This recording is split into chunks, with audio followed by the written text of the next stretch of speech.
जंगलों में एक आम का दरख्त था जो बहुत परेशान और मायूस था। एक दिन उसे झाड़ियों के बीच किसी के आने की आहट महसूस हुई। उसने देखा कि एक लकड़हारा अपने हाथ में नोकीली कल्हाड़ी लिए उसकी तरफ आ रहा है। दरख्त ने लकड़हारे को आवाज देते हुए कहा, सुनो भाई, मुझे लगता है कि तुम्हें लकड़ियों की जरूरत है। तुम मुझे काट लो, जो कुछ तुम्हें चाहिए ले लो। लकड़हारा बोला, पहली बार कोई दरख्त खुद कह रहा है कि मुझे काट लो। कितनी अजीब बात है, मैं तो तुम्हें काटने के इरादे से बिल्कुल नहीं आया था। ये कल्हाड़ी तो सिर्फ जंगली जानवरों से महफूज रहने के लिए है। दरख्त ने कहा, बराह करम, मुझे पूरी तरह काट कर नीस्त व नाबूद कर दो। तुम चाहो तो मेरे तने और मेरी लकड़ियों को बीच कर बहुत सा दौलत कमा सकते हो। तुम मुझे काट दोगे तो मैं हमेशा तुम्हारा एहसानमंद रहूंगा। लकड़हारे ने कहा, तुम इतने बड़े और सरसब्ज हो, तुम्हारे ऊपर ये मीठे मीठे आम लगे हैं। तुम देख सकते हो, महसूस कर सकते हो और सुन सकते हो। इतनी खुसूसियात होने के बावजूद तुम खुद को मिटाना चाहते हो, भला क्यों?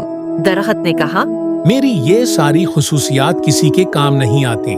यहाँ बहुत से जंगली जानवर रहते हैं जो मेरी छांव के नीचे बैठकर शिकार करते हैं। शिकार करने के बाद जो गोश्त बच जाता है उसे गुद खाने आ जाते हैं, जिसे देखकर कोई भी परिंदा मेरे ऊपर घोंसला नहीं बनाता। और हर दिन मुझे अपनी आंखों से सिर्फ तशद्दुद देखने को मिलता है। ना ही मैं किसी परिंदे को बचाने के लिए मदद कर पाता हूँ। दरख्त तो दूसरों के लिए फायदेमंद होते हैं, पर मैं अपने फर्ज को निभा नहीं पा रहा हूँ, इसीलिए मुझे काट दो। अगर तुम्हारी ये ख्वाहिश है तो मैं तुम्हें काट देता हूँ। लकड़हारा लकड़ियों और फलों के लालच में पूरे दरख्त को काट देता है। वो लकड़ियों और फलों को बेच देता है, जिसके बाद उसके पास बहुत सारा पैसा आ जाता है। जब वो अपनी बीवी को ये पूरी बात बताता है तो उसकी बीवी कहती है, आप दौलत के लिए इतना गिर जाएंगे, मुझे नहीं पता था। आपने एक दरख्त की मदद करने के बजाय उसे काट दिया। मैं उन पैसों को हाथ भी नहीं लगाऊंगी। लकड़हारा कहने लगा, मैंने एक फायदेमंद दरख्त की मदद करने के बजाय उसे काट दिया। ये तो मुझसे वाकई बहुत बड़ा गुनाह हो गया। दौलत के लालच ने मेरी आंखों पर पट्टी बांध दी थी। मैंने अपने उन हाथों से इस दरख्त को तबाह कर दिया। लकड़हारे और उसकी बीवी अब पछतावे में डूब चुके थे। वो खुद को मुजरिम समझ रहे थे। वो कुछ दिनों तक उदास रहे और अपने गुनाह का कुफारा करने की हर मुमकिन कोशिश करते रहे, मगर उन्हें इस बात का अफसोस था कि वो इस दरख्त को जिंदगी नहीं दे सकते। तब लकड़हारे को याद आया कि दरख्त के कुछ आम उसने अपने पास ही रखे थे। वो आम है पूरी तरह खश्क होकर गठलियां बन चुके थे, जिनसे वो दरख्त को दोबारा जिंदगी दे सकता था। वो दौड़ते हुए उन गठलियों को पहाड़ों की तरफ ले गया। फिर उसने गुठलियों को जमीन की जरखीज मिट्टी में बो दिया। अब वो रोजाना आकर वहाँ पानी देने लगा।